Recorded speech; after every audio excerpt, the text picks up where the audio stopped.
हमारा कोऑपरेटिव में मैंने 50 करोड़ रुपए दिया है, जो वो कांड हुआ था, जो गरीब लोगों का पैसा लेके गए थे।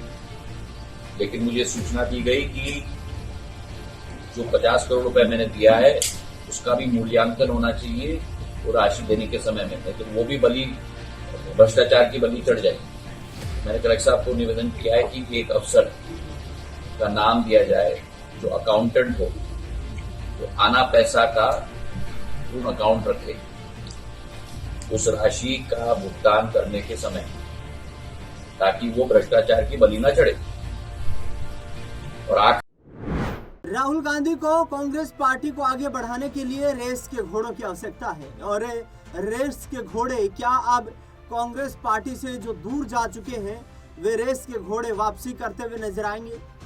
दरअसल राहुल गांधी ने अपनी पार्टी के पुराने वक्त को भी याद किया है। उन्होंने मध्य प्रदेश में एक जनसभा को संबोधित करते हुए कहा है कि जिस तरीके से रेस के घोड़े और बारात के घोड़े, लंगड़े घोड़े सब कांग्रेस पार्टी में एकजुट हो चुके हैं, तो आखिरकार कांग्रेस पार्टी सही चयन नहीं कर पा रही है, जिसको लेकर के हमें सोच विचार करने की आवश्यकता है।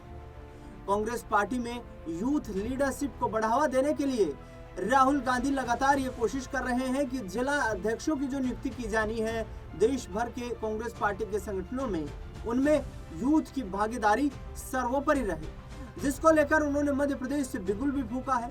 मध्य प्रदेश में जीतू पटवारी के हाथ में कांग्रेस पार्टी की कमान है और उन्हें 2 सीनियर लीडर्स यानी कि अनुभवी नेताओं से सलाह मिल रही है, उन अनुभवी नेताओं से मार्गदर्शन मिल रहा है। दरअसल राहुल गांधी ने अपने पुराने साथी ज्योतिरादित्य सिंधिया को भी याद किया। नाम लिए बिना ही उन्होंने कहा कि 2018 में हमारा संगठन इतना मजबूत हो गया था कि हमने बीजेपी को पटखनी देकर सरकार बना ली थी, और उस वक्त ज्योतिरादित्य सिंधिया जो हैं वो कांग्रेस पार्टी में शामिल थे। वे मुख्यमंत्री की कुर्सी को लेकर नाराज हुए। उन्होंने सीधे तौर पर कमलनाथ की बगावत की और खुद मुख्यमंत्री बनना चाहते थे, लेकिन कांग्रेस पार्टी उन्हें सीएम नहीं बना पाई, जिसका नतीजा ये हुआ कि 22 विधायकों को लेकर कांग्रेस पार्टी से बीजेपी में शामिल हो गए थे ज्योतिरादित्य सिंधिया।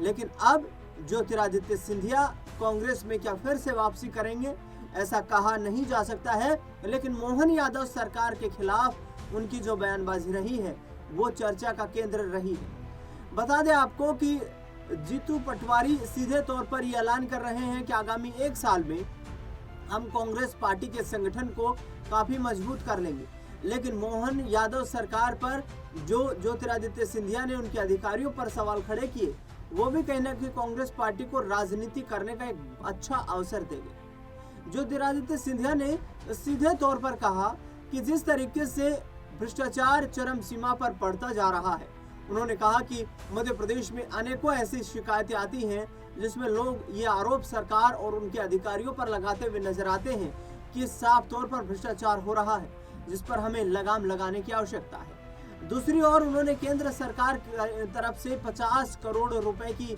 आर्थिक सहायता Madhya Pradesh co operative societies को दी, जिसमें उन्होंने कहा कि यह सुनिश्चित किया जाए सरकार की तरफ से कि अब की बार ये पैसा जो है ये भ्रष्टाचार की वेट नहीं चढ़ेगा, जैसा कि पहले चढ़ चुका है। तो ऐसे में क्या ज्योतिरादित्य सिंधिया कोई किसी तरीके की चाहत में, क्या मुख्यमंत्री की चाहत में ही वे यहाँ पर भारतीय जनता पार्टी में ऐसी बातें करते हुए नजर आ रहे हैं? क्या राहुल गांधी के साथ वापसी करवाए जाने की उनकी जो है पूरी पटकथा लिखी जा चुकी है? हालांकि जिस वक्त ज्योतिरादित्य सिंधिया कांग्रेस पार्टी से अलग हो गए थे, उस दौरान काफी चर्चाएं थी कि क्या वे वापसी करवाएंगे, राहुल गांधी फिर से उन्हें वापसी करवाएंगे यहाँ पर कांग्रेस पार्टी में। दोनों संसद की जो दीर्घा थी उसमें मुलाकात करते हुए, हाथ मिलाते हुए भी नजर आए, जिसके बाद उम्मीदों की किरण फिर से जगी। लेकिन अभी तक ज्योतिरादित्य सिंधिया जो है वो बीजेपी के साथ बने हुए हैं। आगामी वक्त में कैसे पार्टी संगठन वापसी करेगा और कैसे मध्य प्रदेश में सत्ता का तख्तापलट होगा, इसको लेकर राहुल गांधी क्या कुछ बोलते हुए नजर आए, वो बयान आपको सुन। देखिए, यहां पे इस स्टेट में कांग्रेस की जो विचारधारा है, कांग्रेस के जो कार्यकर्ता हैं, कांग्रेस के विचारधारा के जो लीडर्स हैं, उनकी कोई कमी नहीं है। यह भरा पड़ा हुआ है। इसी कमरे में बीजेपी को हराने का टैलेंट बैठा हुआ है।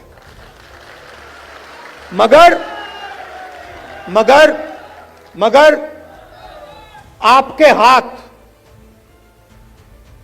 बंधे हुए हैं।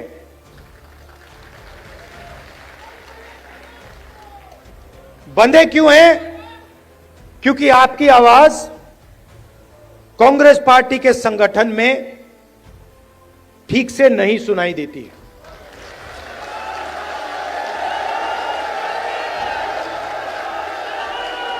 ये हमारी सेना है।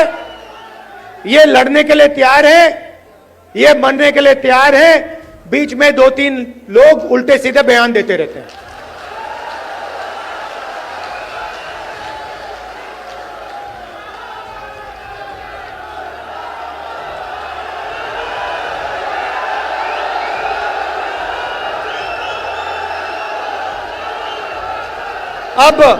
अब कोई ऐसे लोग हैं जो फ्रस्ट्रेशन में दे देते हैं। कोई ऐसे लोग हैं जो थोड़ा बीजेपी का भी काम कर लेते हैं। और हमें कहीं ना कहीं से तो शुरुआत करनी होगी।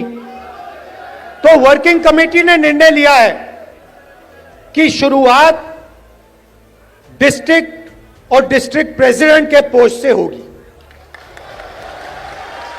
और वहां से, उस शुरुआत से हम पार्टी को मध्य प्रदेश में, गुजरात में, बाकी प्रदेशों में खड़ा करेंगे। अब यहां पे डिस्ट्रिक्ट प्रेसिडेंट आए हैं, पोटेंशियल फ्यूचर गुजरात की लीडरशिप, वही हम मध्य प्रदेश में करना चाहते हैं। और अगर हम ये नया बदलाव ला रहे हैं तो ये सिर्फ डिस्ट्रिक्ट लेवल पे नहीं रुक सकता है। ये एक कदम है। इसके बाद हम ब्लॉक और जो गांव तक का लेवल है, लोकल बॉडी का लेवल है, वहां भी जाएंगे। मगर मैं जो डिस्ट्रिक्ट प्रेसिडेंट बनेंगे, और सचमुच में इसी कमरे से बनेंगे, मैं आपको एक बात कहना चाहता हूं और आप अच्छी तरह सुनिए। जो लोग मध्य प्रदेश में कांग्रेस पार्टी के डिस्ट्रिक्ट प्रेसिडेंट्स बनेंगे, वो ही इस पार्टी को मध्य प्रदेश में भविष्य में चलाएंगे। कैसे? जो नया डिस्ट्रिक्ट प्रेसिडेंट बनेगा वो पुराना डिस्ट्रिक्ट प्रेसिडेंट जैसा नहीं होगा। फर्क क्या होगा मैं आपको सिंपल तरीके से बता दूंगा। नए डिस्ट्रिक्ट प्रेसिडेंट को हम ऑब्जेक्टिव तरीके से नापेंगे। वोट बढ़ रहे हैं, हां या ना? लोकल बॉडी के चुनाव में, एमएलए के चुनाव में, एमपी के चुनाव में वोट बढ़े या घटे, हां या ना? दूसरा, डिस्ट्रिक्ट में जब कांग्रेस पार्टी की विचारधारा पर आक्रमण होता है, किसी दलित को, आदिवासी को, पिछड़े वर्ग को, गरीब जनरल कास्ट को, महिला को मारा जाता है, पीटा जाता है, दबाया जाता है, माइनॉरिटी को मारा जाता है, पीटा जाता है, दबाया जाता है, कांग्रेस पार्टी क्या वहां खड़ी मिली या नहीं मिली? और तीसरा, न्यू जनरेशन लीडरशिप, चाहे वो पार्टी के अंदर हो या पार्टी के बाहर, क्या उन लोगों को डिस्ट्रिक्ट में बढ़ावा दिया जा रहा है? क्या डिस्ट्रिक्ट प्रेसिडेंट और वर्कर के बीच में अच्छा संबंध है? क्या डिस्ट्रिक्ट प्रेसिडेंट सबको एक साथ लेकर आगे चल रहा है या अपनी ही राजनीति कर रहा है? ये उसकी जिम्मेदारियां हैं।